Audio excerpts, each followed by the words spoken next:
Ok, Dalva. Boa noite, né, todos e todas. E nosso cinema da SPP, né, que eu estava falando no iniciozinho, antes de gravar, da Sociedade Psicanalítica da Paraíba, acontece uma vez por mês, né, o nosso Cinema com Pipoca. Sempre boas companhias e boas trocas, né? E hoje temos, em especial, né, Silvia Lobo. O Cinema com Pipoca da SPP, ele é coordenado por mim e Lúcia Timóteo, né, nós somos colegas, sócios da Sociedade Psicanalítica da Paraíba. Bem, vamos ver, quem tiver com o microfone ligado, é bom desligar para não dar muita interferência. Obrigada. Bem, Silvia, eu vou iniciar, não, porque já iniciamos, mas dizer para você da nossa alegria, né? E da minha imensa felicidade quando eu entrei em contato com você, e você, né, tão amorosamente aceitou, né? E esse nome surgiu, e é um nome que é conhecido, né? Mas pelos meus encontros, tanto nas leituras como pessoalmente. E pessoalmente, Silvia é encantadora, tanto ou quanto mais, né, do que nos livros, né? Conhecê-la pessoalmente é maravilhoso. Então, receba toda a nossa gratidão, né, por iluminar com esse sol da Paraíba, do Rio Grande do Norte, a nossa sexta-feira, né? Estamos aqui todos esperando pelo comentário, né, do filme. Bem, Silvia Lobo, ela é psicanalista, socióloga, é membro da Internacional de Psicanálise, IPA, é membro efetivo da Sociedade Brasileira de Psicanálise de São Paulo, docente do Instituto Duval Marcondes, da SBPSP, coordenadora do grupo espontâneo Winnicott, GW São Paulo, coordenadora do grupo SOS Brasil, autora dos livros A Paciente, A Analista e Dr. Green, selecionado ao Prêmio Jabuti. As Mães que Fazem Mal e o Silêncio das Mulheres. Então, hoje estamos aqui para escutar a Silvia e poder conversarmos, né, sobre o filme Valor Sentimental. Na verdade, sobre o valor sentimental, né, na vida. Uhum. Seja bem-vinda, Silvia. Muito obrigada, mais uma vez. Obrigada. Então, também, Dalva, nossa amizade anterior fortalece a possibilidade das nossas conversas, e a conversa de hoje, com o seu grupo, não é? E com todos aqueles que se interessaram pelo filme. Eu agradeço o convite, e esse filme eu agradeço ele ter sido aceito por vocês, porque foi um filme que, muito antes dele ser reconhecido e premiado internacionalmente, ele me comoveu e me chamou muito a atenção. O convite de vocês me possibilitou me entender melhor. O Pontalis tem uma ideia que eu gosto muito, que a gente escreve a respeito das coisas que a gente não sabe, porque quando a gente resolve escrever sobre alguma coisa, é aí que a gente, de fato, vai olhar para aquilo que a gente está pondo no papel, né? Então, eu diria que o que eu já gostava do filme antes do convite que vocês me fizeram, me permitiu gostar mais do filme e apreciá-lo no decorrer do meu pensar sobre ele, para entregar para vocês o que eu pude perceber nos detalhes e naquilo que o filme me suscitou, não é? De muito particular. Então, as observações e a reflexão que eu vou trazer é algo que é meu, não é? E, portanto, admite todos os outros pontos de vista e as discordâncias que o filme pôde suscitar em vocês a partir também da possibilidade de tê-lo assistido, não é?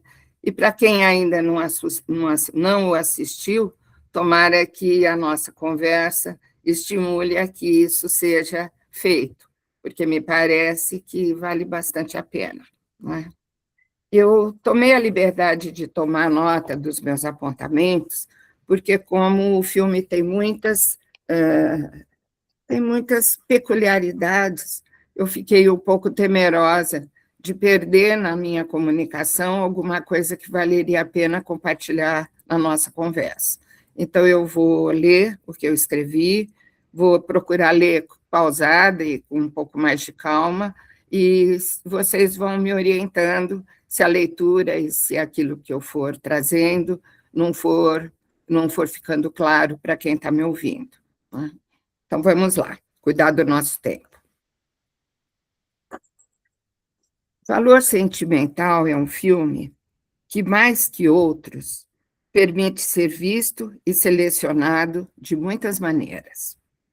Já foi descrito como um manifesto sobre o próprio cinema, com as crises e dificuldades a serem enfrentadas na criação e produção de um filme. Foi também descrito como uma denúncia sobre o abandono paterno e a desordem familiar, ou ainda um filme sobre o impacto transgeracional sobre as gerações que se sucedem, ou ainda um filme sobre o amor. Considero que todas essas possibilidades de entendimento, de fato, o descrevem. E nisso reside, do meu ponto de vista, uma das riquezas e uma das dificuldades que a experiência desse filme nos traz. Pois em uma única rajada nos atinge com muitos e diferentes ventos. Somos sacudidos de modo simples, contido, sem alarde, porém com muitas emoções. E apesar dessa abundância de interpretações, eu ouso ainda destacar, nesta nossa conversa, duas outras perspectivas, que é onde eu gostaria de me deter. Ao pensar em Valor Sentimental, de um lado, como um filme sobre a possibilidade da arte, em seus limites, se mostrar como um recurso de reflexão e elaboração emocional. E, de outro, pensar este filme a partir da força e peso da ausência, mas não só do pai, como também da mãe, da avó, das palavras e da expressão dos afetos. O que faz com que o entendimento do que se passa vá sendo buscado nos subentendidos, nos não ditos, mas sugeridos, no dito que fica negado, na raiva que esconde o amor, no projeto cinematográfico que guarda a busca de uma reconciliação, no silêncio que fala e nas expressões faciais e nos olhares que gritam. Ao destaque em cena das coisas que não conseguimos falar dentro da família e acabam ficando nas lacunas da comunicação, o que, de alguma forma, fala, talvez, da existência de um limite na linguagem social, que nos dificulta conversar uns com os outros sobre sentimentos que nos habitam, criadores de intimidade. Esse estilo cinematográfico, com composições visuais cuidadosas e habilidade em criar atmosferas tensas e emocionais, com foco em relações, fez com que se fizessem algumas aproximações de Joaquim Trier com o talentoso diretor sueco Ingmar Bergman, ambos colocando em cena personagens complexos, introspectivos, que exploram com sensibilidade a condição humana. Contudo, apesar das semelhanças, é possível também notar diferenças entre eles. Pois enquanto Bergman mantém uma certa isenção frente aos conflitos vividos nos enredos que cria, quase como pretendesse apenas mostrá-los, como se os fotografasse, o que lhe permitiu ser visto por alguns como um nihilista, ou seja, aquele que parte da falta de sentido e afirma um absurdo da existência humana. Joaquim Trier traz saídas, não por tentar fugir dos sentimentos difíceis ou contorná-los, mas por partir da ideia que quanto mais uma pessoa procura não se ferir, mais se expõe ao sofrimento, até que se confronte com aquilo que a fere. É o que percebemos em Valor Sentimental, na insistência em que os impasses nas relações que trazem dor e embaraço aos personagens permaneçam e impregnam o roteiro, apesar da sutileza com que são mostrados por todo o tempo. Joaquim Trier suprime no desenrolar da história os excessos, as grandes comoções, mas estas ficam entregues aos espectadores. Somos nós a vivermos sentados, no silêncio da plateia ou nos sofás, a intensidade emocional que o filme nos transmite. Na atuação de Nora, Agnes e Gustavo, as palavras insinuam os sentimentos, as expressões faciais trazem o que está oculto, os olhares expressam o não dito. Tudo se passa em uma firme contenção emocional, o que abre espaço para o hiato, o vão, a fresta, a ser preenchida pelos que ali estão acompanhando a história, por nós. Um filme que, deste modo, nos desloca do lugar de espectadores, mobilizados pela trama, para a condição de participantes, na qual damos sentido ao que não se expressa, adivinhamos, inferimos e inventamos. Considero que reside nesse espaço aberto a outra grande riqueza deste filme, espaço não saturado de explicações, que traz a possibilidade do espectador poder supor, preencher e participar do drama que o envolve, um filme deles e nosso. O que me faz pensar na feliz oportunidade deste encontro na Sociedade Psicanalítica da Paraíba, que nos propõe unir o cinema à psicanálise e me autoriza a convidá-los a seguir Valor Sentimental como um filme que afirma que aquilo que emocionalmente nos transtorna e nos desorganiza permanece. E continua habitando a subjetividade dos que a comoção sofreram, mesmo quando a vida avança e o tempo corre.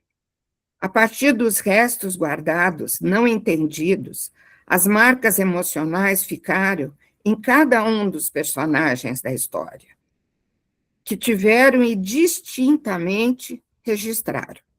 Os três principais personagens pertenciam à mesma família, mas a viveram cada um a seu modo, quem sabe, como todos nós.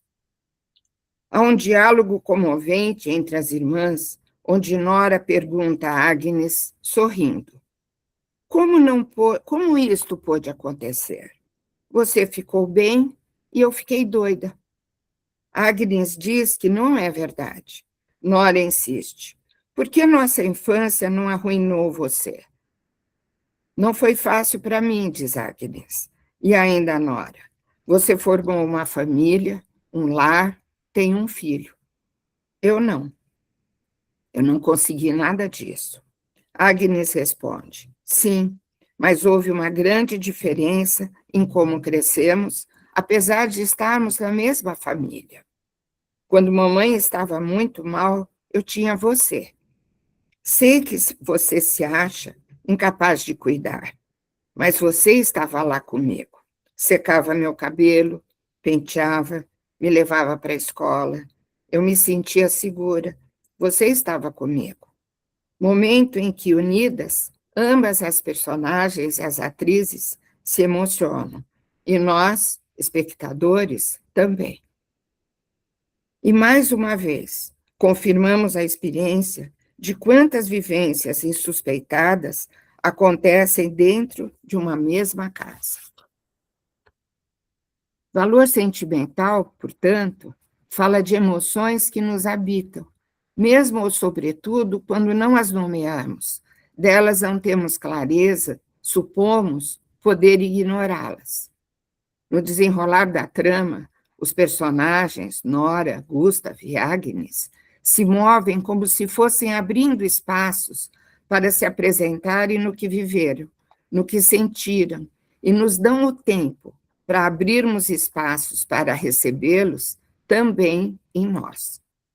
As dores do passado, as perdas sofridas, os ressentimentos armazenados exigem a retomada e a compreensão do que foi vivido na dificuldade da infância, em dar sentido ao que se vê e na confusão do que não se é suficientemente crescido para poder entender. A escritora Virginia Woolf se referia a esta experiência em seu livro, Um Teto Todo Seu, ao assinalar o benefício de crescer e conquistar uma vida interna, para poder passar a vida limpo.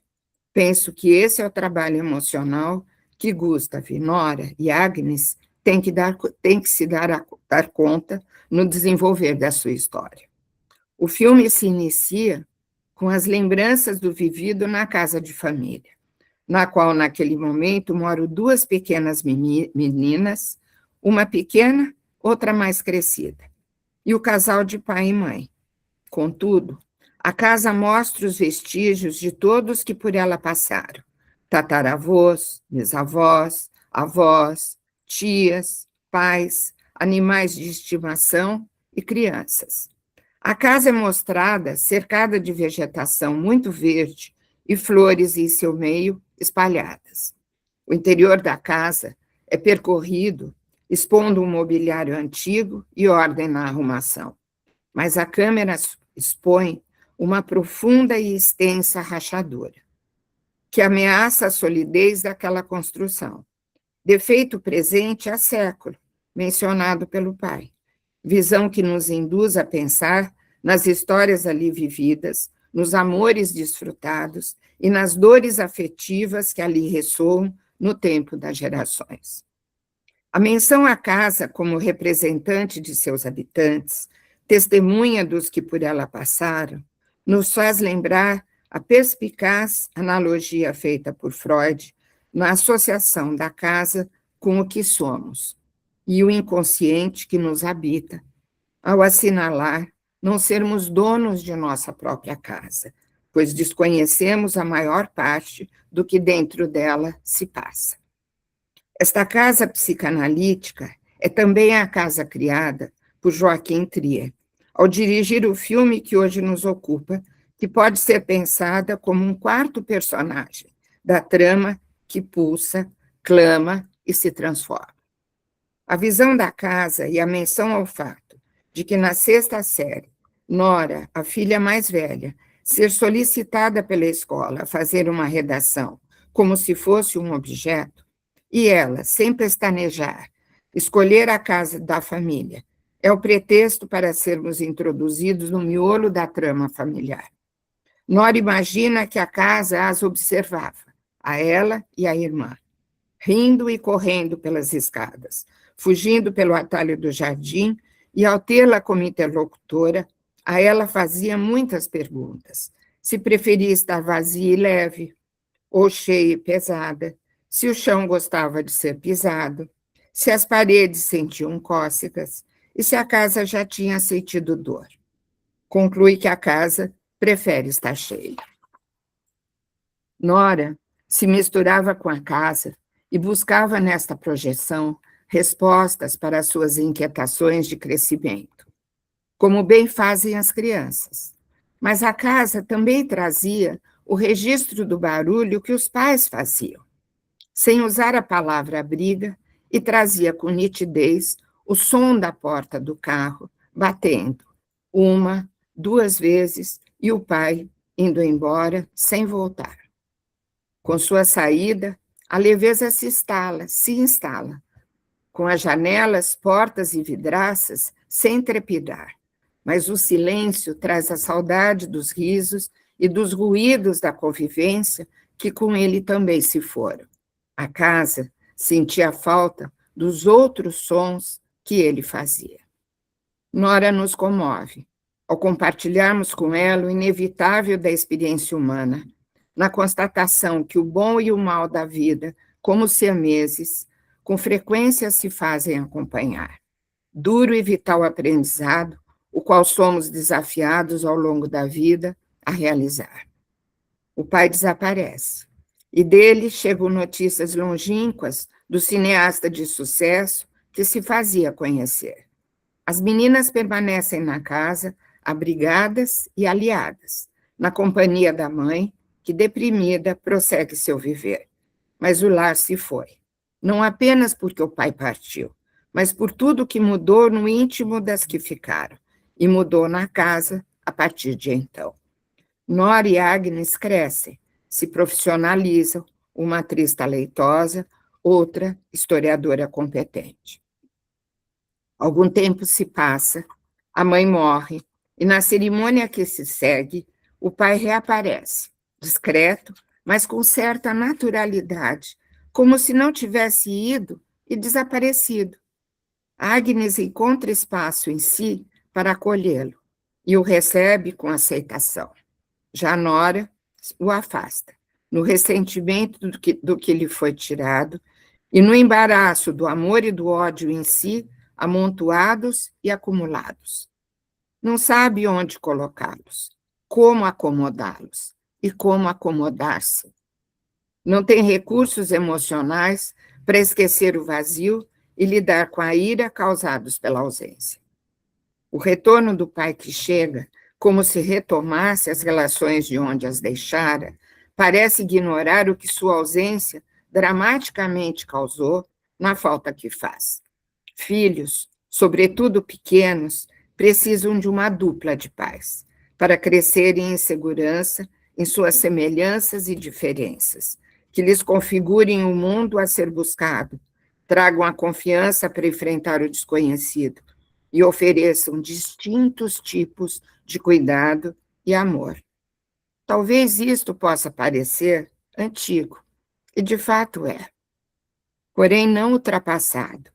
Do meu ponto de vista, sua importância se mantém no conforto dos que crescem, no apoio dos que criam, na esperança das parcerias e na segurança de um futuro a vir.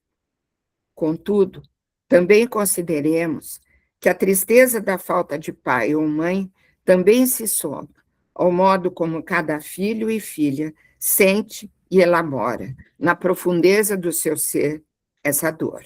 O dentro e o fora, em todos nós, se compõem.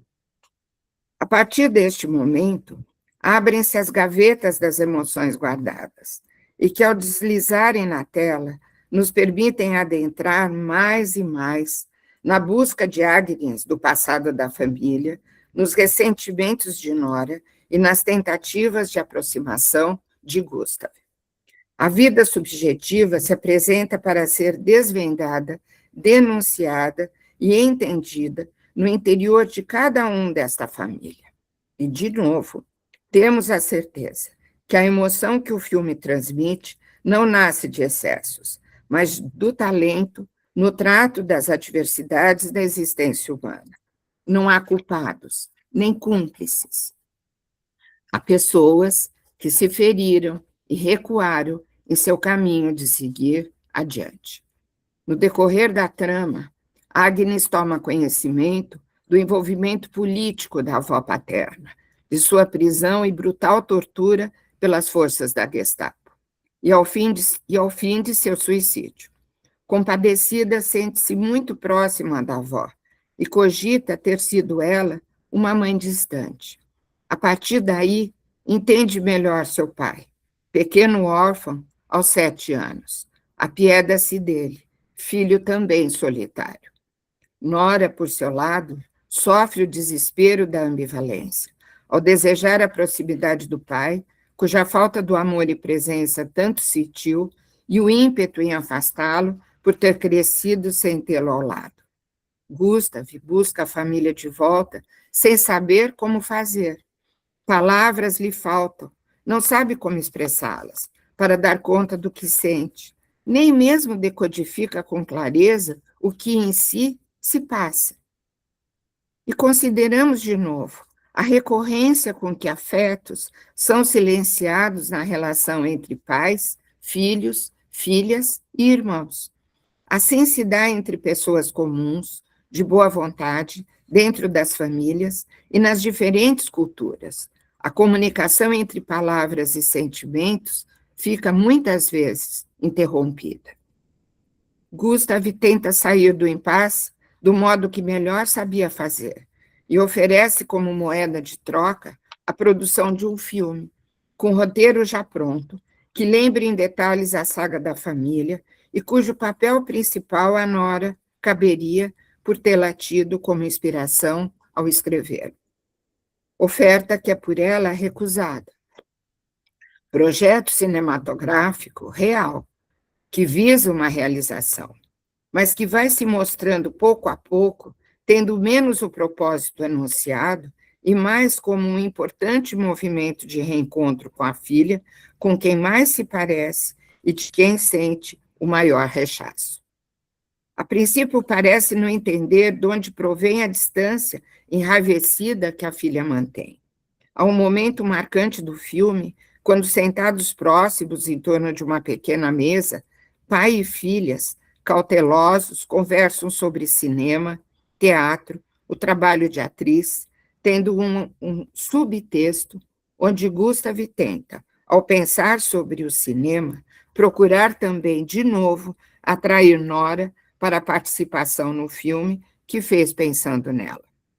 Eis que, num piscar de olhos, a troca entre eles se acirra, e Nora, ao ouvir o pai falar que artistas precisam de liberdade e que ele nunca se casaria com uma atriz pela insegurança que manifestam e a necessidade de autorreconhecimento recorrente, ela é irônica o interrompe com um comentário: mas transar é aceitável, não é, papai? E quase em seguida ela prossegue: e ter filhos, não. Ao que ele responde surpreso: não diga isso, Nora. Vocês duas são o melhor que já me aconteceu. E ela, em fúria contida, diz: o melhor? O melhor? Então por que não estava lá?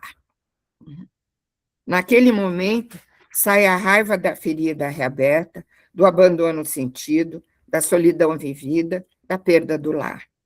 Gustav recebe essa fala, um tanto perplexo, e assinala a percepção da braveza de ambas as filhas na relação com ele. Nesse momento, ainda mal entendendo, ele chega a dizer: mas vocês ficaram bem, não ficaram? Ao que Nora responde: como você sabe? Você nem nos conhece. Manifestação pela qual é advertida pela irmã como tendo exagero no que diz. Nora se cala e, ao se retirar sozinha, chora. Nora, na busca de defender-se dos sentimentos gerados na ausência do pai e na desorganização da família, imobilizou seu desamparo e solidão de modo a isolar a dor e dar continuidade ao seu caminho de sobrevivência emocional. Foi necessário. Neste momento de reencontro e retomada do que isolar em si, os afetos desencontrados e protetoramente guardados necessitam ser desenjaulados para serem revisitados, entendidos e elaborados. Nora necessita abrir essa porta e entender aquilo que guarda.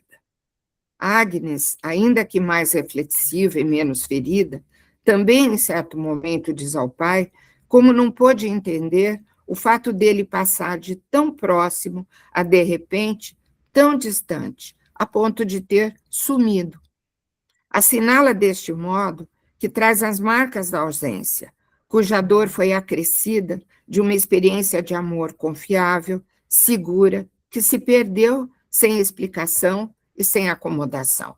Perda que fica solta, sem guarida, que assombra no desaparecimento e fica sem ser sepultada no desentendimento, na suspeita e, por vezes, na culpa da infância.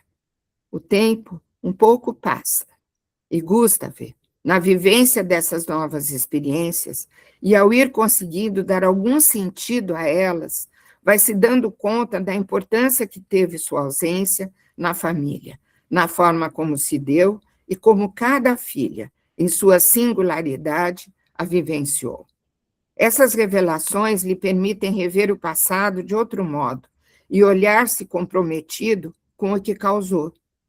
Entende a reação das filhas, sobretudo de Nora, porque se reconhece nela. Ele também abriga uma criança só, que conhece o significado de ausência. Sob a luz dessa tomada de consciência, reescreve o roteiro do filme, modificando-o. Identificado com o que as filhas viveram em uma casa sem pai, uma mãe deprimida e fisicamente adoecida. No novo roteiro, a personagem que esperava que Nora representasse muda de feição, articula sua dor, dá voz à solidão e clama por ajuda.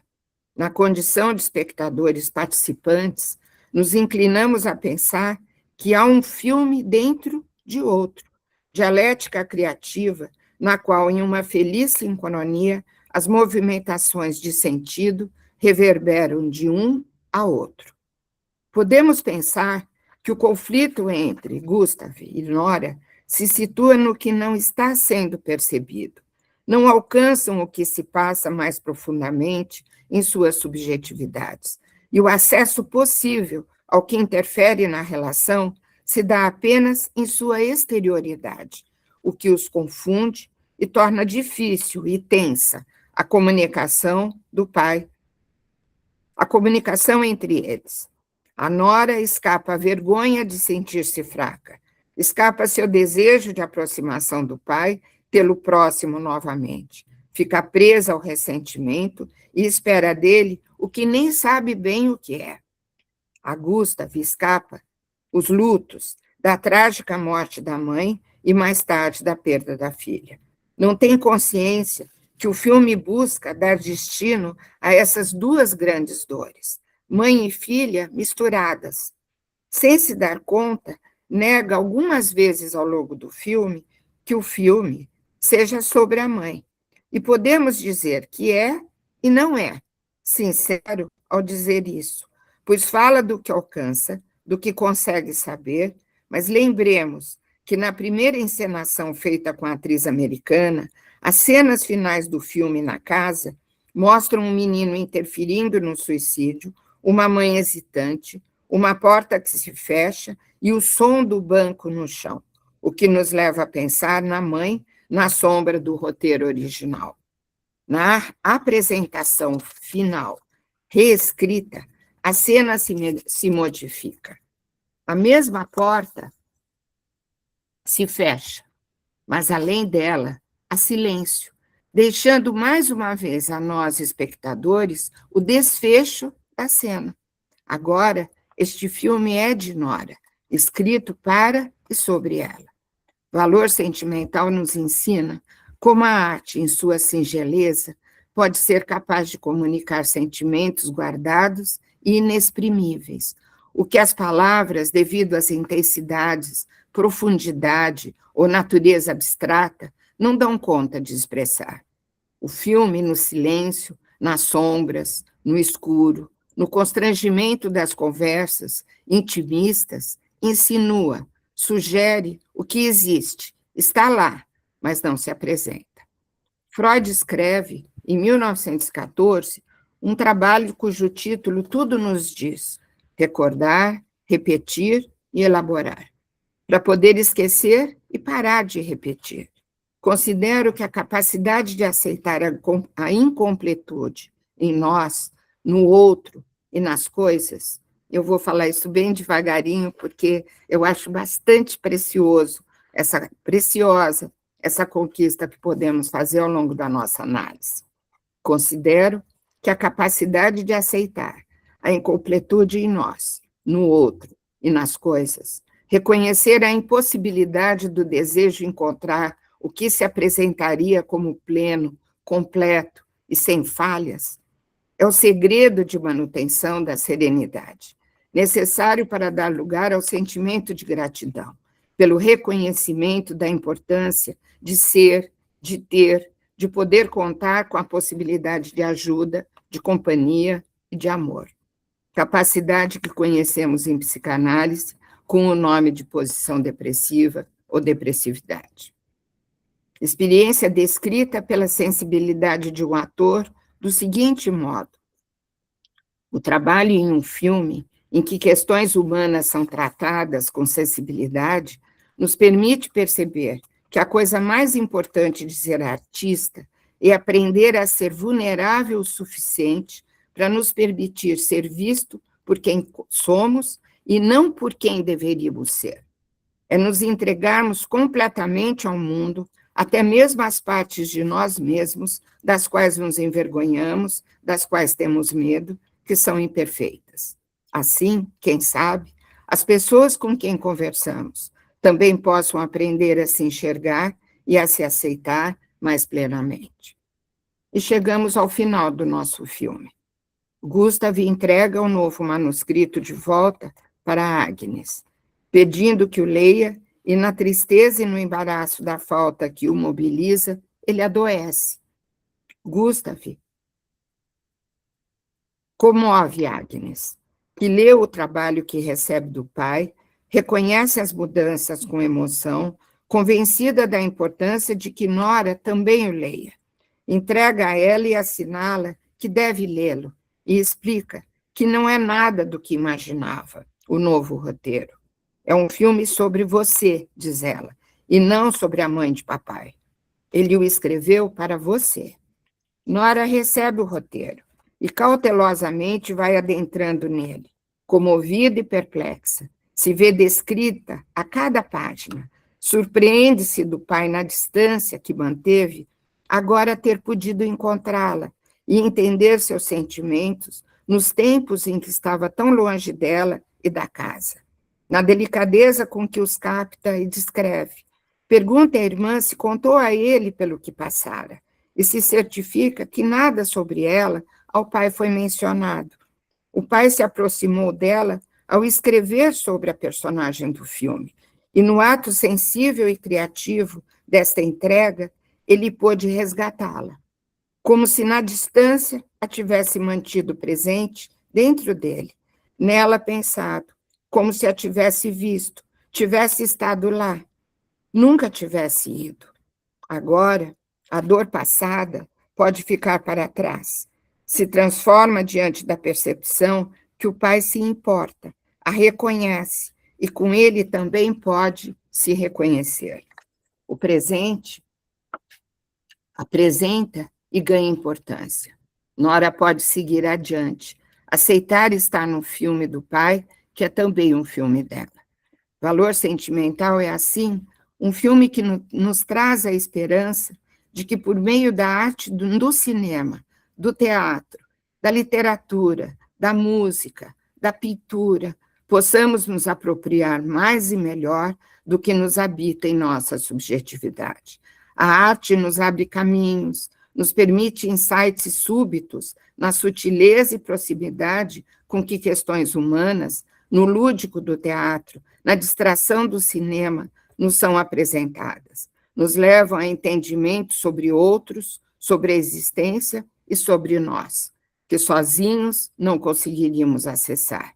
Mas a arte encontra limite, como reparação emocional, se o motivo inconsciente não puder ser apreendido, pois para podermos colocar a âncora de nossa vida em nós próprios, revisitar e elaborar o passado e uni-lo ao presente, necessitamos mais para poder buscar o aprofundamento do que na vivência estética foi despertado. Nas palavras de Gustav, para viver precisamos encontrar nosso próprio motivo. Quando Nora pergunta à irmã, como ele sabia? Você contou? Quando o pai entende, na oração, na prece feita, o desespero de Nora por ele próprio descrito, ajude-me, não aguento mais, não consigo sozinha, quero um lar, Nora e o pai entendem. A sutileza é linda e o efeito é mágico. O roteiro é reescrito, a casa é reformada, adquire outras cores, o que estava dentro se renova e, mais uma vez, a casa expressa a vida de seus moradores.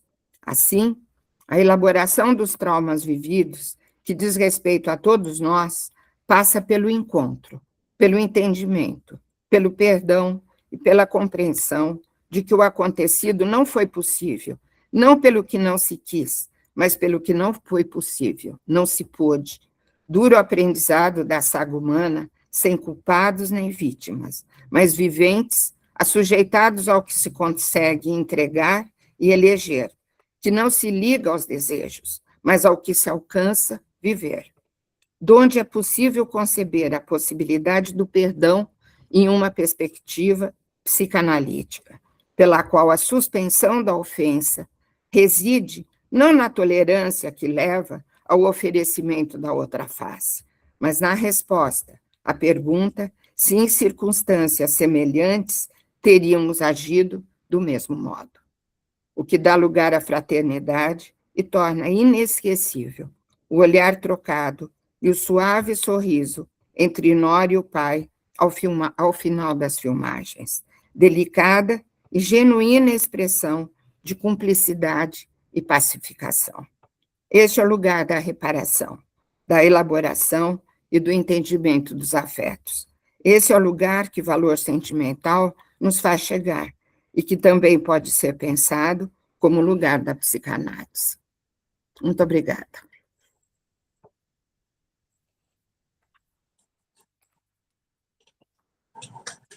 Espetáculo.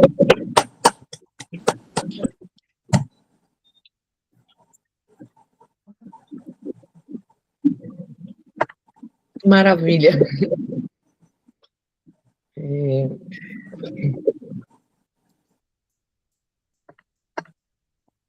Eu hoje li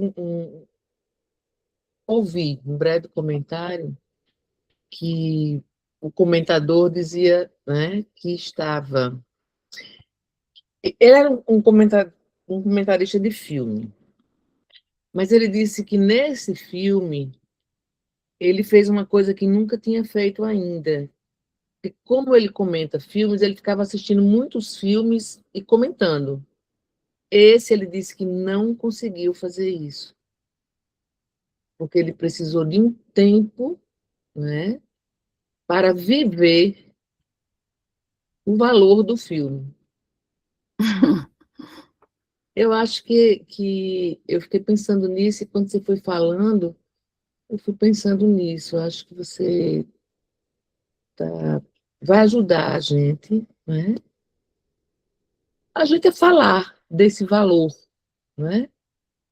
Desses caminhos, né? Do amor, do afeto. Mas o mais interessante que você traz ao final, né? Quando você fala de perdão, né? E de como, eu vou falar só isso para poder todos poderem falar, né? É como o trauma, aquilo que doeu, né? Ele pode ser a dor vai ser transformada, isso é uma coisa que eu sempre penso, em cicatriz. A cicatriz é o que vai, né? Ela vai se referir à dor, mas ela não é a ferida aberta, né? Ela passa a ser história do desencantamento que fez ferir alguém, que me feriu, né? Então, isso é muito interessante, porque eu fui vendo isso quando eu fui ficando adulta e que eu comecei a mostrar as cicatrizes no meu corpo, por exemplo, quando eu tive catapora, né? E que minha mãe sempre dizia, a sua catapora foi terrível, apesar de poucas marcas que ficaram. Então, eu sabia exatamente onde estavam todas. Mas eu não consegui nunca imaginar como seria, como tinha sido terrível. Então, aquela cicatriz era a história do que foi terrível. mas ela não me doía mais como a catapora da época, né? Então, eu acho que quando a gente consegue transformar, viver essa dor, né, e ir cicatrizando, a gente pode fazer boas histórias. Sim, com Né? certeza. É isso. Obrigada, Silvia. Tá Obrigada aberto. também. Acho que as pessoas levantaram a mão, aí tem Assim. que abrir. Sérgio Kédio está aí. Sérgio, boa noite. Bem-vindo. Boa noite. Ei, Silvio. Olá. Pela permissão, porque eu pedi para a Dalva que eu queria assistir, né? Porque esse filme é uma coisa muito interessante, né? Um dos motivos que eu quis muito assistir, porque eu queria ouvir a Silvia, que é mais ou menos da minha época, né? Falar desse filme, que é um filme antigo, em essência, né? Pensando no mundo atual. Primeiro eu vou falar da Silvia, né? A Silvia, esse filme é da época que psicanálise era a última palavra, né? Só se falava em psicanálise nas artes, no cinema, principalmente, né? Todos os filmes italianos de angústia, de depressão, de angústia existencial. Então, de repente, numa época que o filme ganhador é uma batalha atrás da outra, esse filme ganha um prêmio, né? E a Silvia, enquanto analista, deu uma aula de psicanálise bem feita. Ela analisou tintim por tintim, como um paciente que a cada sessão você consegue pegar um aspecto dele e elaborar. E como dizia o doutor Vitor, ele no final fez uma síntese, né?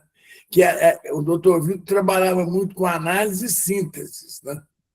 Como algo muito importante. A Silvia faz isso com maestria. Mas o que me chamou a atenção é o antigo do filme, né? Filme fora de moda nesse sentido, quando psicanálise não tem mais essa bola toda, né? Onde eu vi uma crítica a esse filme numa rede social, um rapaz jovem defendendo o agente secreto, como o cara. Aí fala, a historinha do pai abandônico, do pai ausente, assim, gozando a coisa. Mas na nossa época, isso era de uma importância enorme. Então, por isso que eu quis muito ouvir a Silvia. Eu tenho minhas dúvidas se uma pessoa mais jovem que não viveu isso, não viveu esse momento da psicanálise, conseguiria fazer uma análise dessa, né? Porque é de uma outra época, onde tem começo, meio e fim, tem as reparações, tem amor, ódio, mágoa, né? Isolamento, solidão. E aí eu me lembro do filme Uma Batalha Atrás da Outra, né? Que se caracteriza pela não compreensão do mundo. É um mundo que atualmente você não compreende. Por isso que você sai do cinema sem saber por que você foi, né? E nem eu não entendi assim, não, mas depois eu fui ver de novo e fui ler críticas, e o cara aponta isso, me resolveu minha vida. Que o mundo. Aí a pergunta: cabe ainda esse tipo de angústia? Ainda existe? Né? Esse tipo de angústia do Gunther com a Nora, né? Porque hoje a coisa é tão violenta, é tão rápida, é tão narcísica, é tão agressiva, né? Que eu questiono se há espaços para reparação. Né? Tem tempo de reparação no mundo de hoje. Né? Como o Corrute fala, hoje é vida e morte. Né? Enquanto isso é um filme neurótico, passível de análise, passível de elaboração, o outro filme, Uma Batalha Atrás da Outra, é um filme, vamos dizer, quase que psicótico, né? No sentido de ato, ato, ato, ato. Né? Não tem palavra, não é mediado pelo simbólico, né? É tudo direto. Então, eu queria levantar isso, eu agradeço, porque realmente eu não consegui discutir esse filme com quase ninguém, né? Porque a turma. Tem a impressão que a turma nova nem atinou para isso, sabe? Então, esse é o grande fato da gente poder estar vivo, né, Silvio? E continuar com essa visão do mundo com as angústias existenciais, né? É a grande vantagem de estar vivo e envelhecendo, né, Sérgio? As duas riquezas, né? Sem dúvida. Então, me trouxe grandes recordações desse filme.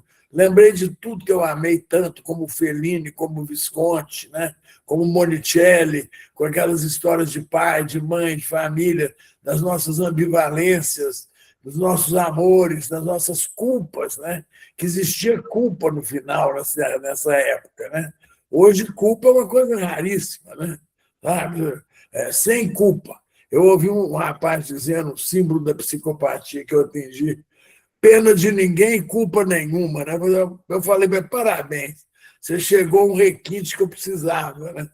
Pena de ninguém e culpa nenhuma. Imagina. Esse filme é uma volta a uma situação anterior. Isso que eu queria agradecer demais a Dalva e o pessoal da SPP, né, ter me dado a chance de assistir minha amiga Silvia falando de algo tão precioso para mim. Um beijo para vocês. Obrigado. Um beijo. Obrigada, Sérgio.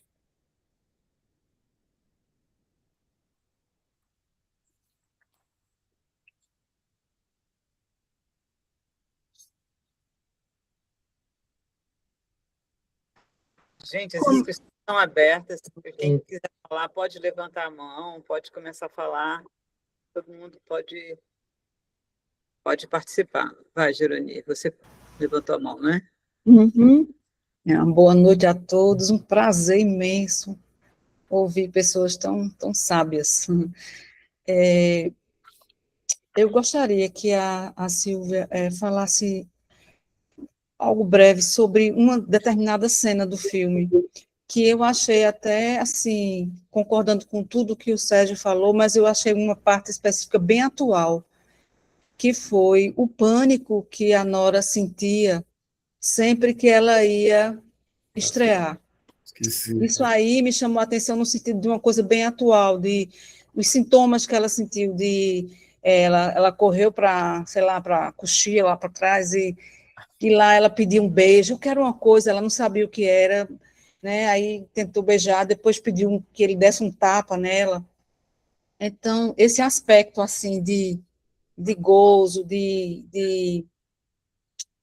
sei lá, era toda uma ansiedade que ela sentia, que ela queria fugir daquilo ali, mas depois que ela entrava em cena, ela conseguia dominar, né? Mas ela sempre tinha, as pessoas em volta dela já estavam esperando que ela corresse dali, ficavam todos em suspense. Então, eu gostaria que Silvia falasse brevemente alguma coisa sobre o que ela percebeu nisso. Uhum.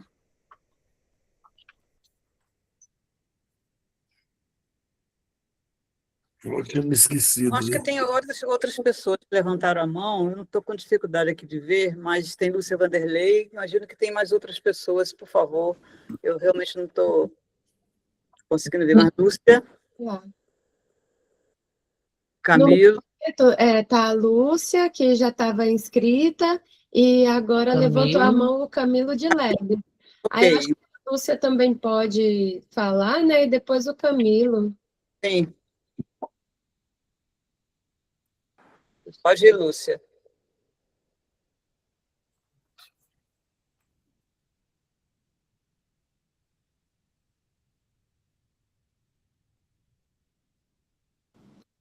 Quem quiser falar tem que lembrar de tirar o microfone do mudo. Às vezes está tentando falar e o microfone continua mudo. Até que enfim. Conseguiu. Olha, Silvia, nossa, fiquei maravilhada com a sua fala. Principalmente quando você fala sobre a arte, sabe? A importância, o que a arte faz, né? Reparação, uma forma de elaboração. Eu lembro de um artigo de Renato Mezan, que falava sobre perdas e criação, fazer criativo. E eu fiquei com muito interesse nesse tema. Eu assisti esse filme, gostei muito da fala de Sérgio também, e eu vou dizer, viu, Sérgio, eu sou um pouco mais nova, mas eu me encaixei direitinho na sua fala. Para mim, eu vivo essa psicanálise ainda, sabe? Eu pratico essa psicanálise. Mas, assim, eu assisti o filme 2 vezes, né? E assistiria de novo, assim como eu quero assistir sua fala. Eu espero que esse link continue para eu assistir sua fala de novo. Eu perdi um tempinho só, que estava tentando passar do celular para o computador, para o e-mail. Mas, assim, o que a arte faz? Eu gosto muito desse tema, sabe? Você falou como reparação, né? Uma forma dela, mas foi incrível, assim, sabe? É um filme que realmente, apesar de eu ter assistido 2 vezes, mas eu fui a última vez com uma amiga e eu nem consegui comentar, sabe? Assim, e é uma amiga muito mais nova, que ela me pergunta muitas coisas sobre psicanálise, análise, sabe? Eu tenho muito interesse sobre a escrita criativa também, ela tem interesse, enfim. Mas aí eu sinto uma responsabilidade enorme, eu não consegui discutir esse filme com ela. Mas depois da sua fala, sabe? Eu disse, olha, agora eu estou entendendo melhor, sabe? Muito bom a sua fala, assim, né? O que realmente o Gustav, assim, eu realmente eu fiquei bem penalizada dele, sabe? Porque assim, porque a gente sabe que os artistas são assim, sabe? Quem faz alguma coisa de arte sabe, né? A gente é muito instável emocional, de certa forma. Eu estou dizendo a gente, eu não sou artista profissional, digamos assim, mas eu faço alguma coisa. Mas assim, a gente às vezes é vulnerável demais, precisa estar essa briga com a racionalidade, sabe? E essa instabilidade emocional. Então é muito difícil. Eu me comovi com o Gustav, né? E me comovi com Nora também, com Agnes, sabe? Que era menorzinho, mas eu achei incrível aquela fala dela com a irmã, que diz assim: mas eu tinha você cuidando de mim, sabe? É de uma generosidade tão grande, né? Com a irmã, assim, ela diz assim, eu sei, você, né, você sofreu muito, sei o que, de alguma maneira, mas eu não, nem tanto, porque eu tinha você cuidando de mim, sabe? Aquilo é muito bonito, muito bonito. Nossa, obrigada, Silvia, espero que Obrigada, Lúcia. Vamos conversar, assim, sobre isso. Camilo? Obrigada. Olá, boa noite para todos. Prazer conhecer a Silvia, de ouvir a sua leitura sobre esse filme, que também eu saí bem tocado por ele, né, e com uma dúvida, né? Mas primeiro eu gostaria de fazer só um comentário sobre que, quando estava se falando, foi até acho que o Sérgio que estava comentando, né, sobre ele fez um paralelo, né, com com o filme uma luta atrás da outra, uma batalha atrás da outra, né? Eu não vi esse filme ainda. Mas o que me chamou a atenção, o que me veio assim à mente, foi sobre o filme Hamlet, né? Que é a elaboração de um luto, né? No caso, e esse filme de agora, né? No caso, Valor Sentimental, ele é a elaboração de uma reparação, né? Eu achei interessante esse paralelo, né? Assim, dentro da minha visão. Mas a minha dúvida, quando eu saí do filme, foi com a questão da verossimilhança, né? Porque a gente sabe que da área psi, né? No caso, até a colega anterior comentou sobre os pânicos, né? Que a Nora sentia, né? Quando ela ia atuar. Então, ela não tinha nenhum, digamos, suporte. O suporte que ela tinha era a repetição da dor. Até que ela pedia, né, no caso, para o namorado, bater no rosto dela, né? Já a Agnes, ela não tinha, digamos assim, essas crises, porque ela mesma disse, né, que foi agraciada pelo amor, né, pela atenção, pelo cuidado da Nora. Mas Nora não tinha ninguém, né? Nora era somente ela e os problemas dela, né? Então, com essa possibilidade dela ter se, digamos assim, elaborado e refeito todos os seus traumas, né? Com a leitura desse texto que o pai fez para ela, né? Eu sei que a arte ela pode muito, mas assim eu acho que faltou um pouquinho na questão da verossimilhança, porque a gente que trabalha na área psi, a gente sabe da dificuldade que a pessoa tem, né? Principalmente quem sofreu, né?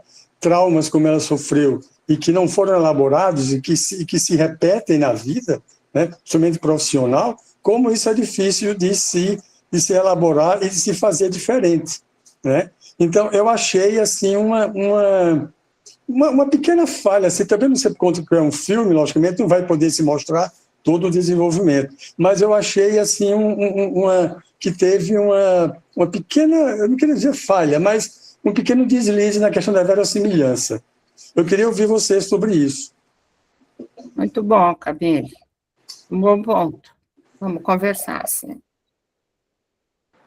Talvez a gente possa já conversar um pouquinho, não é, Dalva? Sim, sim.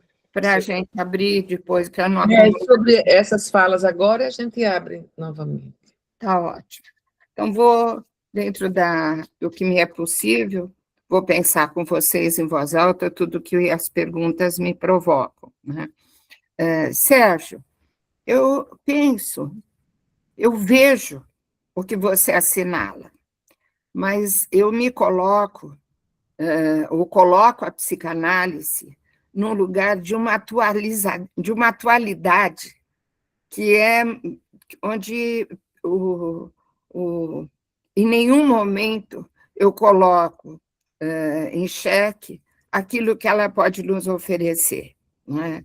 Eu penso que a experiência pessoal que a gente teve, como analisandos, né, nos dão, se foi uma boa experiência, se nos colocaram no mundo de uma outra maneira, se nos permite ver com as pessoas, nas pessoas com quem trabalhamos, esse benefício da introdução e do desenvolvimento de uma vida emocional, né? Às vezes a gente semeia uma vida emocional nessas pessoas pós-modernas que muitas vezes nos procuram, e outras vezes a gente dissolve confusões da própria vida emocional, né? Então, eu penso que esse histórico que nos deu existência de uma outra maneira, mais serena, usando uma palavra que eu usei aqui no meu trabalho e que eu valorizo muito, isso nos dá uma fé na psicanálise. Eu continuo achando, como o Winnicott, que o psicanalista precisa de fé. E é muito interessante, porque é pela dificuldade de viver nesse mundo tão rápido, tão ligeiro, entre a vida e a morte, que leva os pacientes aos nossos consultórios. Aqueles que estão adaptados a esse mundo não chegam até nós, vão procurar um outro tipo de conforto ou de elucidação das dores que os acometem. Mas aqueles que chegam, eu penso que eles chegam buscando um sentido.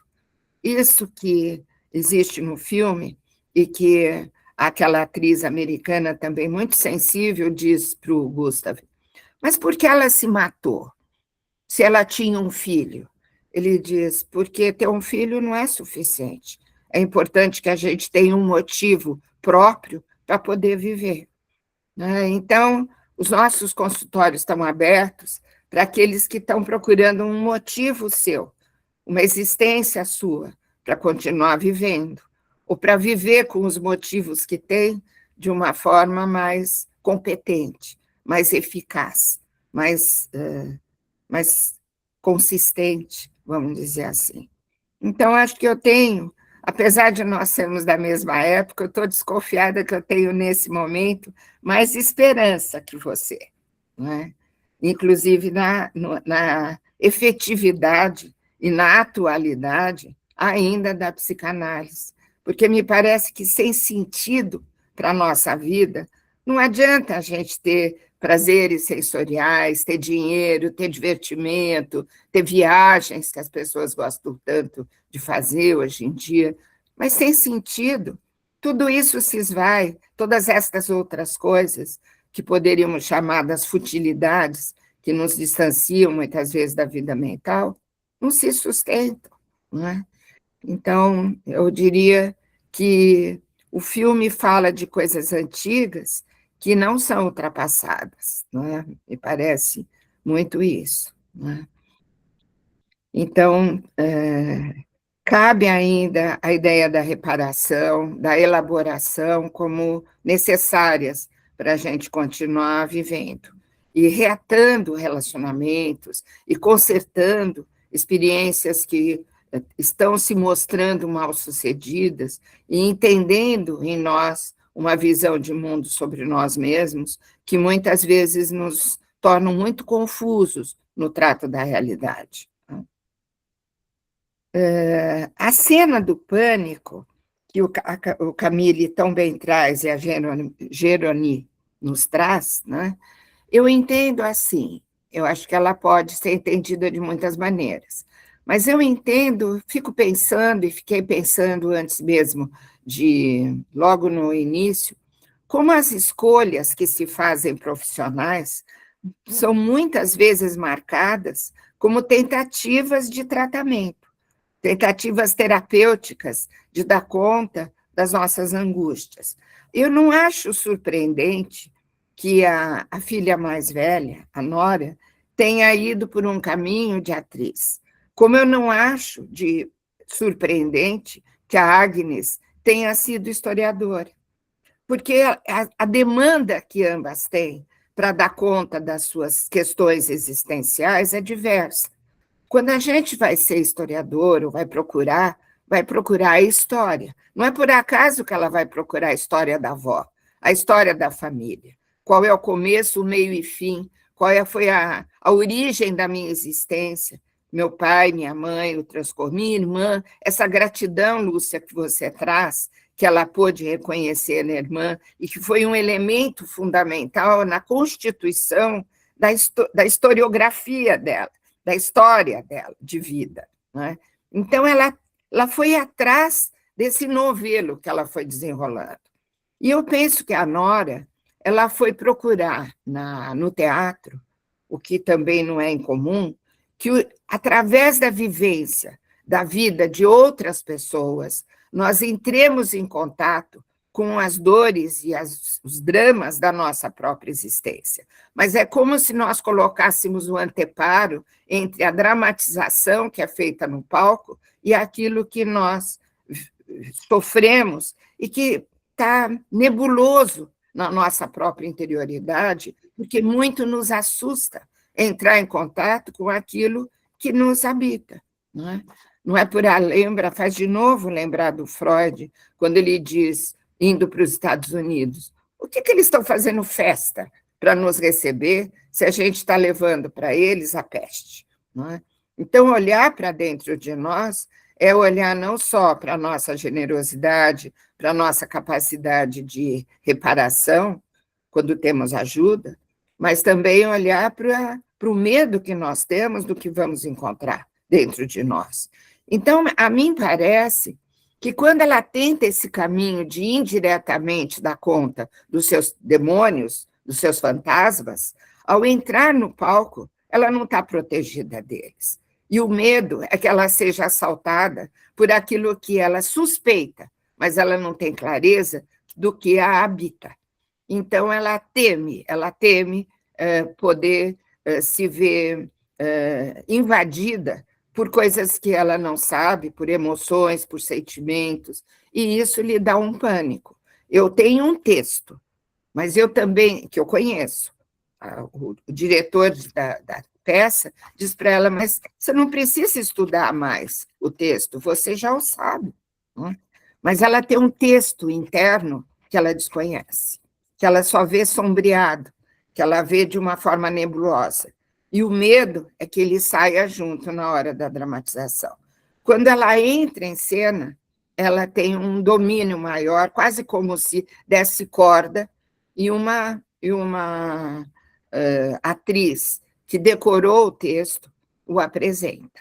Né? Se bem que, como ela era uma atriz muito reconhecida, isso faz suspeitar no texto, no filme, que ela transparecia naquilo que dramatizava no palco muito daquilo que sentia. Mas o medo vinha da possibilidade dela ser invadida. Tanto que, quando ela vai entrando em contato mais com aquilo que ela está sentindo, ela critica o pai, ela expressa a raiva dela. Quando ela entra em palco, o filme oferece a nós a visão dela entrando no palco pela segunda vez, ela entra, ela passa por trás daquele rapaz com o qual ela havia se relacionado, sem chamá-lo para socorrê-la. Ela está visivelmente tensa, mas ela toma uma decisão e, a passos duros, ela entra em cena sem o pânico. A segunda vez que ela se apresenta, mais em contato com as dificuldades dela emocionais, com um pouco mais de clareza daquilo que se passa, ela tem menos medo de encenar a peça que ela tinha se comprometido a fazer, né? Então, acho que isso poderia ser uma possibilidade de pensar no pânico, que eu poderia estar pensando, né? A outra coisa que vocês me sugerem, né, é o que a arte faz, Lúcia, que você traz, né? E eu acho tão interessante uma coisa que acontece, aí indo de novo de volta para o Sérgio, e tentando dar conta da sua questão, da sua reflexão, eu acho muito interessante, como eu gosto muito de escrever e gosto muito de música, é muito interessante a quantidade de pacientes que começam a escrever no decorrer da análise, né? Muitas vezes acontece uma coisa assim, não é possível aquela frequência que foi tão desejada na nossa formação e tão útil, das 3, 4 vezes por semana, frequentando o consultório da analista. Cada vez isso se faz ou em situações muito graves ou em situações excepcionais, né? O número de 2 sessões por semana é o mais comum da gente conseguir trabalhar. Conseguir é uma conquista. E muitas vezes a gente organiza o pagamento, organiza os horários para que isso seja possível de uma outra maneira, né? Mas eu acho interessante, porque às vezes, em situações muito específicas, eu chego a dizer para os meus pacientes, nós não vamos... Existe um tempo pela frente, até a nossa próxima sessão. Se essa nossa sessão de hoje não foi possível, de você manter esse entendimento, essa serenidade que você obteve, e você quiser me escrever, você me escreve, que eu vou poder responder, né? Então, às vezes, alguns pacientes me escrevem, esparsamente isso acontece, mas acontece. E é bonito ver como, através da escrita, eles vão descobrindo, porque a escrita é algo que está cada vez mais em desuso hoje em dia. Outro dia eu lia na internet que as pessoas que escrevem ficam com menos chance de Alzheimer, porque as pessoas pararam de escrever, digitam muito, e quando digitam, também digitam abreviado. Então, as palavras não saem muitas vezes inteiras. E quando escrevem para o analista, escrevem. E aprendem que escrever é um recurso de elucidação daquilo que está se passando. Alguns me dizem assim, Silvia, eu comecei escrevendo para você, mas quando eu terminei de escrever, eu já não precisava mandar mais para você, porque eu já tinha entendido a angústia que me acometia, né? Então, é muito interessante ver que é possível a gente pensar na arte como um pouco o desfrute da arte, como aquilo que acontece nos sonhos, quando as nossas censuras entram em suspensão. Quando a gente está num filme, a gente se entrega muitas vezes ao filme de tal forma que a gente deixa sair de dentro de nós. Às vezes, como esse filme, ou outros, jorra dentro de nós insights, percepções, lágrimas, indignações, fúrias, que a gente sai do filme muitas vezes pensando o que aquilo significou. E isso nos leva a algum lugar muito virtuoso dentro de nós, onde, de fato, alguns insights acontecem. Então, é um tesouro, me parece. Como eu digo, e vocês também alguns de vocês que falaram assinalaram, há limites nessa. O Camille parece que cita isso. A arte traz limites, né? Mas são limites que nos abrem um espaço de uma ampliação da reflexão e de uma busca de sentido que muitas vezes sem o livro, sem o filme, sem a música, nós não nos atentaríamos para aquilo. Né? Não sei se eu dei conta de todas as questões que foram levantadas. Né? Se eu esqueci de alguma e perdi, vocês me lembrem, me digam. Gilberta. Boa noite. Gostei muito, Silvia. Seu texto é muito, muito sensível, tanto quanto o filme, né? Então, vi o seu texto, assistir o filme e ver seu texto é um ótimo complemento, assim, de como você fez a leitura e o tom com que você descreve isso. Eu sei que a gente já está chegando ao final do tempo, então você sucinta, e eu queria destacar um aspecto, que eu acho que esse filme traz, assim, as mulheres do filme, o feminino no filme é muito forte, né? A gente não escuta quase falar do pai dele, ele era um filho único, né? Então, assim, é sempre as mulheres, né? E aí tem também a personagem que me chamou a atenção, que é a atriz, porque quando ele faz o filme nessa tentativa de recuperar, de trabalhar esse trauma, essa ausência, e voltar para a família, e voltar para as filhas, e quando ele faz o filme nessa perspectiva, ele chama a filha e ela não aceita. Eu acho muito interessante, porque ela vai ser muito autêntica nesse sentido, não é possível para mim, né? Nessa ruptura e do jeito que a abordagem foi feita, não foi possível, e ela segurou isso, mesmo com toda a fragilidade dela. Aí eles chamam uma atriz jovem, bonita e famosa. Então, ali tem uma atuação dele, né? Ele não aceita sair do controle, né? Ele faz uma opção, assim, por uma estética idealizada, porque a atriz, ela ia ser, na relação, assim, no cinema, ela ia obedecer à direção dele. Aí se estabelece uma relação também filial, porque ele era muito mais velho, ela tinha uma deferência a ele.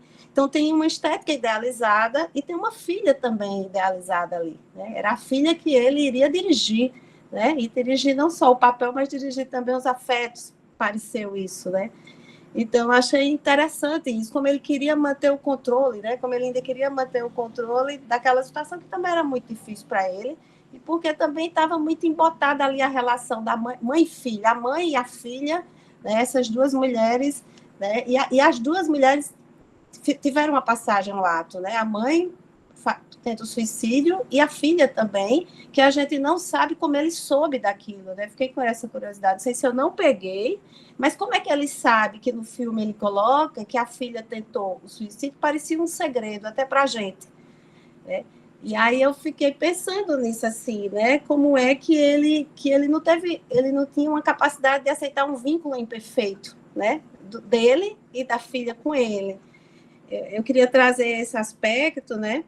E ao mesmo tempo ver como que depois, né, o fato dela ter segurado e a acessibilidade, aí entra também, achei muito interessante, essa força dessa outra mulher, né, dessa jovem mulher atriz, que se alia ali com a filha, né?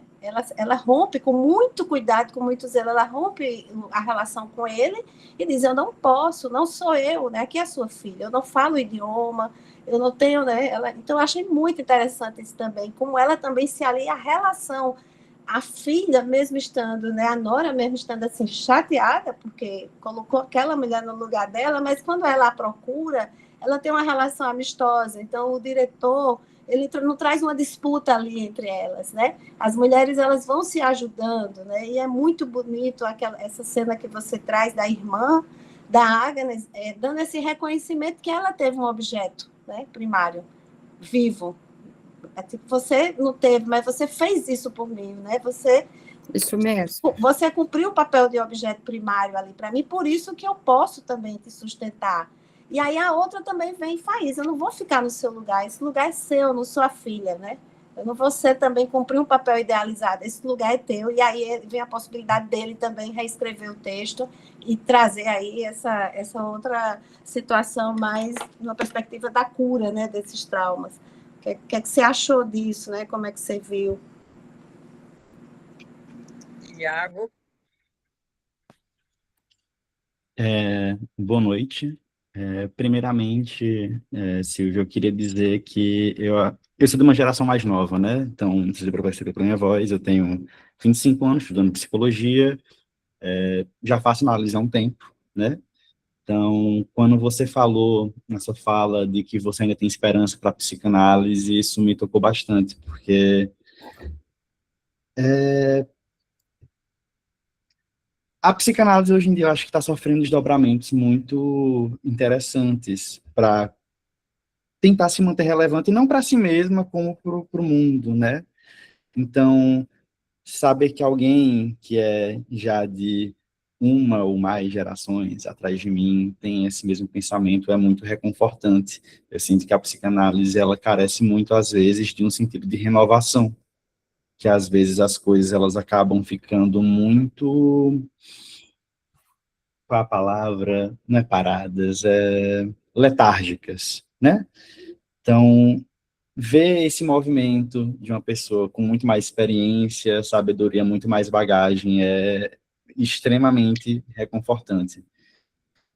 Parando agora para falar um pouco do filme, como eu estou ainda levando meus estudos à frente, eu sinto que eu não consegui fazer tanto Claro, o filme me cheirou a psicanálise a partir das primeiras cenas do velório e tudo mais, as dinâmicas, mas eu fui tentando explorar, claro, como eu não tenho nenhuma teoria muito adotada ainda, eu fui explorando algumas possíveis tentativas de interpretar, e no meio da pesquisa, faz um tempo que eu assisti o filme, né? No meio dessa pesquisa eu me deparei com um conceito de uma teórica húngara, que ela foi naturalizada francesa, que é a Maria Torok, que eu nunca tinha ouvido falar antes, mas aparentemente que ela foi muito importante, mas ficou ali um pouco na sombra do Lacan, quando ele estava conduzindo a reestruturação da teoria freudiana, que ela conceitualiza a cripta e o fantasma, que é como se fosse esse trauma intergeracional, que ele é reprimido pelo inconsciente e que provoca sintomas que são não da mesma forma que o Freud ele entende, quando ele começa lá a estudar histeria e todo o processo histórico da construção da psicanálise, mas puxando já um pouco para que a companheira Gilberta falou, a cena, acho que mais me tocou justamente foi essa, de quando as irmãs estavam conversando, e ela fala, a Agnes fala para Nora, ei, ele escreveu esse roteiro para você mesmo, tá? E elas leem, tipo, como é que ele sabia que eu passei por isso? Como é que ele sabe que que eu me sentia desse jeito? E dá a entender sempre, ele sempre fala para a atriz nova, né, que é a Rachel, então, a Rachel fala, mas esse filme é sobre sua mãe, então, né, ele conta a história da mãe dela, do suicídio, tipo, não, o filme não é sobre a minha mãe. E era um pouco sobre a mãe dele, sim, não tinha como negar que era um pouco da mãe dele, mas também era muito, eu acho que um personagem que fundia muito a filha com a mãe, e no sentido dele tentar fazer esse remendo do passado dele com a mãe e com o tratamento das filhas, no sentido de que ele não conseguindo adotar a postura dele de pai, e não tendo os recursos emocionais, conscientes, para conseguir fazer essa remediação, ele vem com um filme, né? E ele chega de uma maneira até um pouco fria para a gente, que é espectador, no velório da ex-mulher dele, das filhas que estão lá, que ele não vê há anos, que parece também que toda vez que a Nora ia fazer uma peça, ele sempre saía cedo, porque nas palavras dele, ele odiava teatro, então ele nem conseguia ficar para esses momentos que eram tão importantes para ela. Ele chega lá e fala, não, olha, eu vim aqui pelo velório, mas eu tenho um filme para te dar, esse filme é sobre você. Então, o quanto dele, e eu fico pensando, o quanto dele, na verdade, não é o que está ali no papel do filme, porque eu acho que ele só consegue entender como ela se sente porque ele também sentiu da mesma forma, de um certo ponto. Ele nunca exprime isso, nunca é colocado para fora, mas tem muito isso, porque as situações são muito similares. A ausência de um pai não deixa de ser um luto, no fim das contas, né? Pode não ser definitivo, como a morte foi para ele, mas ainda carrega sequelas devastadoras para o resto da vida.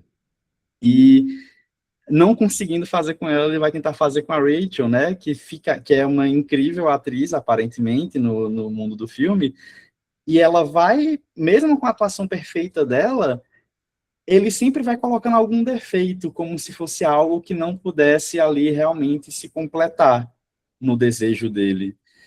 E aí vai e vem, e ele pede para, pinta o seu cabelo dessa cor aqui, porque usar peruca não é muito legal e tal, não é do jeito que eu quero, e a personagem tem que ter esse cabelo, e é o cabelo da filha dele, e aparentemente também é o do cabelo da mãe dele, até onde eu entendi.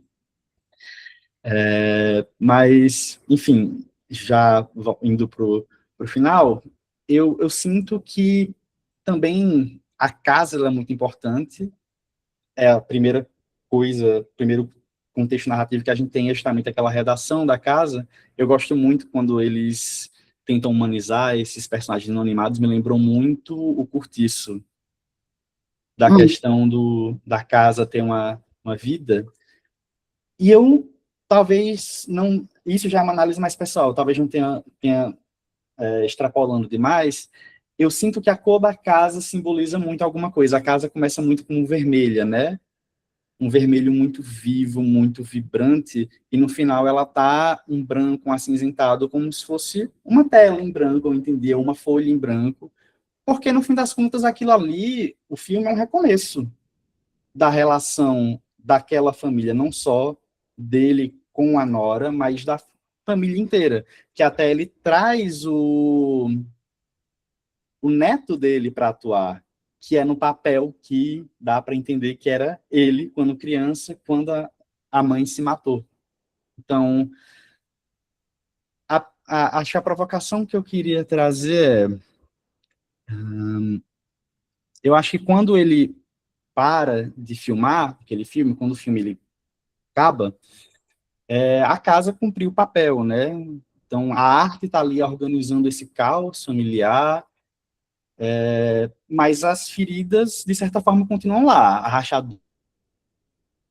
rachadura na parede provavelmente continua naquela casa. As histórias continuam marcadas nas paredes, nas vivências que existiram lá. E acho que a gente sustenta muito na questão da promessa da cura, quando a gente está em sofrimento, mas será que, eu acho que pensando no contexto clínico, quando a gente está com um paciente, a gente tenta ajudar ele a escrever um roteiro de vida, né? Não que a gente esteja guiando ele necessariamente, mas fazendo essa metáfora.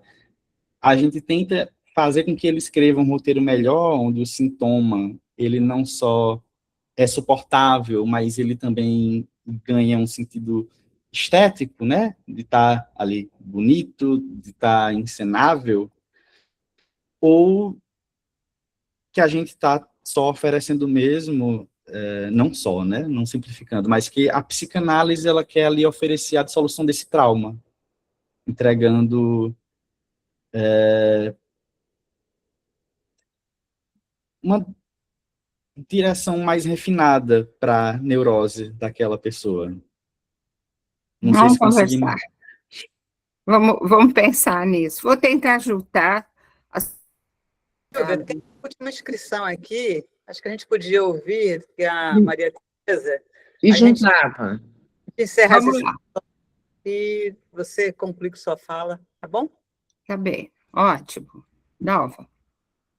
Era para sugerir. Sou eu. O que você sugeriu? Eu posso falar? Oi, Silvia. Ô, querida, que prazer ver você, Tereza. Que bom te ver, que bom te ouvir, maravilhoso, viu? Olha, eu vou ser bem rápida.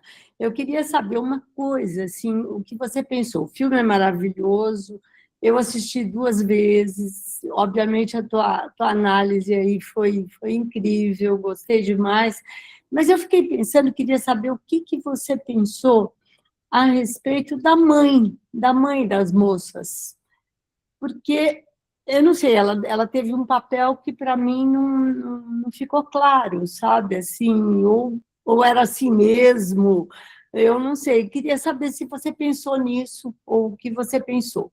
É isso, sobre a mãe que morre e tudo isso. Qual o papel dela no filme, sabe? Fiquei pensando muito. Não sei se faz algum sentido aí, mas eu fiquei curiosa para saber o que você pensou. Tá bom? Sim. A gente pode, então, juntar um pouco dessa questão com aquilo que a Gilberta traz, que eu achei muito interessante, que é um filme que fala das mulheres. A sua percepção foi inovadora, Gilberta, né? Porque esse é um dado óbvio do filme, mas que na minha fala, por exemplo, não foi ressaltado. E você traz essa contribuição, te agradeço, né? E é um filme onde a falta do pai faz uma diferença fundamental, né?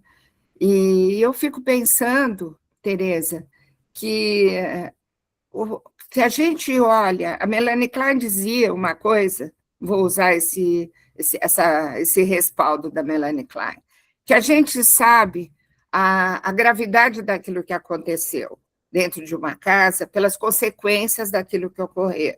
Se a gente pensa na ausência do pai, eu, do meu ponto, da minha visão do filme, eu penso que houve uma ausência dessa mãe. Eu fico imaginando aquela cena curta que aparece no início do filme, onde eles gritam, coisa que a menina suprime, a palavra grito na redação, né? Mas aonde eles gritam, e o texto da briga é assim, mas então você se arrepende, é a voz do homem, de você estar conosco, você não quer estar conosco, você se arrepende. E ela diz, e você... Então, tem uma violência naquela discussão que faz com que aquela separação ela se faz de uma forma muito dramática, né? E dá a impressão que a ausência do pai, que se faz quase em seguida ao divórcio, onde ele desaparece, ela não pôde ser administrada pela mãe. A solidão que essa família fica, a falta de um lar, quando a nora diz, se perdeu o lar, não há mais lar, né? A impressão que dá é que ficou um vazio nessa figura materna. Ela não pôde, talvez por tristeza, por desamparo, por falta de recursos também, dar guarida para essas duas crianças, de tal forma que elas pudessem elaborar de alguma forma aquilo que foi causado nelas por esse tipo de desestruturação daquela família, né? Eu acho que a sua pergunta e a sua questão é muito oportuna, porque não é uma questão da ausência do pai, mas é o que foi feito a partir da ausência do pai que nos ocupa para entender o que aconteceu dentro daquela família, não é? É possível que a ausência do pai, em muitas famílias, possa ser lidada de uma forma onde os filhos encontrem um lugar, encontrem uma explicação, mesmo que o pai desapareça. A mãe dá conta, a mãe se casa, as meninas se crescem, se apaixonam, e aconteceu alguma coisa ali, naquele enredo, que essa mãe ficou ausente. Tanto que a única coisa que a gente sabe é que a mãe adoeceu e morreu. Esse é o dado mais objetivo, né? Então, isso eu acho que marcou muito o entristecimento e a desorganização daquela família, né? Por outro lado, voltando à pergunta da Gilberta, de onde é que o pai descobriu aquilo que o suicídio da filha ou a tentativa de suicídio da filha, né? E eu acho que essa é uma das coisas muito bonitas do filme, porque o filme vai mostrando que, na feitura do enredo, do roteiro, ele vai descobrindo coisas que ele próprio não sabia. Então, quando há aquela fala da prece, que é feita pela atriz americana, e ela se comove, é linda aquele momento, é comovente aquele momento, que ela diz, eu queria ter a personagem do filme queria ter uma mãe que a abraçasse dessa maneira que a assistente a abraça. Porque aquela menina que diz, eu estou sozinha, eu não tenho lar, eu não estou aguentando, era uma menina que morava na casa com a mãe, mas não tinha mãe, e estava muito sozinha. E quando ele vê, é bonita, assim, quando eu falo isso, talvez vocês também se lembrem, dele vendo aquela interpretação, é como se ele tivesse tendo uma visão, como se ele tivesse, enfim, se dando conta, o desespero e a fragilidade, o desamparo que aquela menina ficou, sem mãe, sem pai. E que, portanto, a possibilidade de uma tentativa de suicídio era quase iminente ali. Era possível de se imaginar isso. Tal a dor daquela situação e daquele desamparo. Né? Então, eu acho isso muito bonito, que acontece, às vezes, na nossa simplicidade, quando a gente tem que escrever alguma coisa, um trabalho, um relatório, um caso clínico, o próprio filme. Né? Quando eu fui escrevendo para vocês, na medida que eu fui escrevendo e fui pensando, eu fui reescrevendo muita coisa, porque eu fui me dando conta de ideias que eu não tinha antes de começar a escrever. Né? Então, tem insights que vão aparecendo, e eu penso que foi isso que aconteceu com o pai das meninas, o Gustav. Na elaboração do filme, ele a resgata, como aparece, como é possível de pensar, como se ele nunca tivesse se afastado, porque daí ele chega muito perto. Né? E, de uma certa forma, pensando nisso, a gente vai um pouquinho de encontro a você, Iago, acho que você traz muitas questões, mas talvez o que se junte com esse caminho que nós estamos tomando é que, na medida que nós podemos, eu vou fazer um pequeno retrospecto, eu tenho uma origem acadêmica e profissional, como socióloga, como a Dalva apresentou, e a sociologia ela veio na minha história como uma tentativa de contribuir de alguma coisa para o meu estar no mundo, para que eu, na minha juventude, com meus 18, 17 anos, eu acreditava que eu poderia estar interferindo no mundo, lidando com as questões sociais. Né? Até hoje eu penso que esse é um desafio para todos nós. A sociedade pede intervenções, né?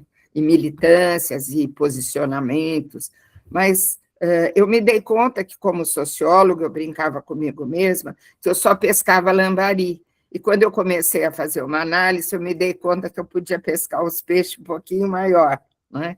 Então, foi aí que eu migrei para a psicologia, depois fiz a formação toda na sociedade, né, de psicanálise. Mas, para minha surpresa, quando eu fui para a psicanálise, eu achei que eu estava fazendo uma renúncia. E, à medida que eu fui trabalhando, eu fui me dando conta de como a sociologia me era extremamente útil e necessária para eu fazer o meu trabalho no consultório e para poder usar a psicanálise de uma maneira que respeitasse os vínculos, as estruturas de classe, as questões de gênero, as questões de etnia, de nacionalidade, de movimentos migratórios dos pacientes. Né? E isso me deu uma maior delicadeza nas minhas intervenções, onde cada paciente, de fato, era singular naquilo que me trazia. Né? E por que eu estou falando isso? Porque uma coisa que, para mim, sempre aparece, e aí eu penso de novo no Sérgio e nas pessoas para quem aquilo que ele trouxe fez muito sentido, para mim fez, né? Eu sempre penso que quando uma sociedade muda, ela não muda inteiramente. Então, não é verdade que nós, do meu ponto de vista e com a minha história de formação, que a sociedade que nós frequentamos, ela é totalmente moderna, e que as coisas que existiam no passado não servem mais. O amor, as alianças, a solidão, a reparação, todos esses conceitos que são muito preciosos do ponto de vista psicanalítico, eles permeiam, eles estão na fresta da sociedade pós-moderna. É por isso que, pela falta de clareamento deles, que nós encontramos muitas doenças psicossomáticas hoje em dia. É nas frestas que nós vemos muitas pessoas sofrendo de vazio, porque falta o sentido das coisas, que é uma coisa que deu origem à psicanálise nos fins do século XIX, mas que faz parte do mundo desde o início da vida humana. Qual é o sentido da existência humana? Isso nunca desapareceu. Então, é uma ilusão achar, me parece, que nós vivemos num outro mundo.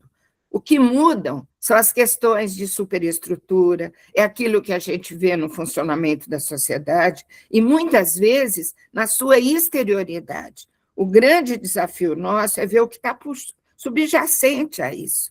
Quais são as questões que também continuam existindo e que não são tão modernas assim, são antigas, não é? Então, assim como, né, terminando, então, o que eu estou pensando, é possível a gente pensar numa questão que você trouxe, Lúcia, quando, acho que eu estou um pouquinho em dúvida se foi sua essa questão, ou se foi a questão do pânico da personagem, né, que foi trazida, que eu lembro uma ocasião que o Biel veio para São Paulo, e num pequeno grupo de estudo, um dos nossos colegas, um analista muito respeitado em Ribeirão Preto, ele levanta a questão, num grupo pequeno e de intimidade, que ele tinha um desabafo a fazer, que toda vez que ele recebia um paciente, mesmo que o paciente fosse conhecido, já tivesse ido algumas vezes ao consultório, mas, sobretudo, quando ele recebia um paciente novo, ele lutava dentro dele para ter vontade de atender esse paciente, porque ele ficava torcendo de que o paciente não chegasse, de que o paciente se atrasasse e o tempo da sessão fosse mais curto. E ele ficava muito embaraçado com esse tipo de desejo, porque ele passava pela cabeça dele que ele precisava de uma reanálise para se fortalecer ou para ser um analista de verdade. E foi muito bonita a resposta que o Biel deu para ele, que o Biel diz o seguinte: meu caro, eu preciso dizer que o senhor é um verdadeiro analista, porque aquele analista que espera o seu paciente com um pé nas costas, não foi essa a expressão, mas com naturalidade, com facilidade, é um analista que acha que sabe tudo que o paciente vai trazer, e que ele não está correndo nenhum risco da entrada daquele paciente no seu consultório. Um analista que sabe o risco que ele corre, que ele anda no fio de uma navalha em relação à transferência que ele recebe e à contra-transferência que ele vai sentir, tem medo e se acautela. Se o seu medo for muito grande, é verdade que o senhor precisa examinar isso, mas o senhor não se aflija com esse tipo de temor ou de desejo, porque isso está a favor do senhor poder olhar esse paciente e o seu trabalho com respeito, né? Então, eu penso que a entrada daquela moça naquele palco, com muito medo, é porque ela sabe que ela abriga dentro dela muitos temores. Como o medo é muito grande, ela precisa, de fato, examinar que medos são esses, essa porta que eu dizia que precisava ser aberta, não é? Mas o medo de entrar no palco, o medo de me apresentar para vocês, que não precisa ser paralisante, ele tem a ver com a experiência do inédito, do que vai nos acontecer, da aventura, vamos dizer assim, de estar vivo, não é? E eu acho que isso é algo precioso que nós guardamos dentro de nós. Bom, eu agradeço muito o convite, a presença de vocês. Podíamos conversar mais tempo, mas hoje paramos por aqui, fez. Muito obrigada. Bueno, antes que a gente se separe, né, por hoje, eu quero agradecer inicialmente a SPP, a nossa sociedade, a minha, por levar adiante esse projeto, né, de discussão, de trazer a arte como uma possibilidade de pensar todos os nossos nós, né? Agradecer a Lúcia Timóteo, minha companheira dessa atividade, né? Dar boa noite a Andréa Pires, que é quase a alma de tudo isso aqui na SPP, e esteve conosco, deu boa noite. E aí, Silvia, para você, é mais uma vez, assim, de um agradecimento imenso, né? Para todos que estiveram aqui até agora. E aí, num dado momento, não sei se com essas palavras, mas, pelo que eu compreendi, são com essas palavras que eu vou agradecer a todos vocês, e, sobretudo, a Silvia, a todos que estiveram aqui hoje, em um momento em que ela, uma interpretação, mas que eu comecei as piadas, botando as palavras dela, mas eu me perdi. É que, numa mesma casa, cada um da família sente e vive diferentemente as emoções. E é isso que a gente viveu hoje, numa mesma tela, que é uma casa, né? Porque a gente está convivendo, e traz a história de casa, de convivência, de desencontros, de encontros, de reparações, de grandes traumas, mas traz também a possibilidade da interpretação de que a gente possa, numa mesma tragédia, ter experiências diferentes, né? E Sim. seguir a partir daí com criatividade, ou sei lá, dando paradas, tendo pânico, desespero, mas respirando e seguindo. É isso. Isso. Muito obrigada. Obrigada, muito obrigada a todos. Beijo grande e até breve. Quem sabe. Até mais. Boa noite, até mais. Boa noite. Boa noite. Boa noite.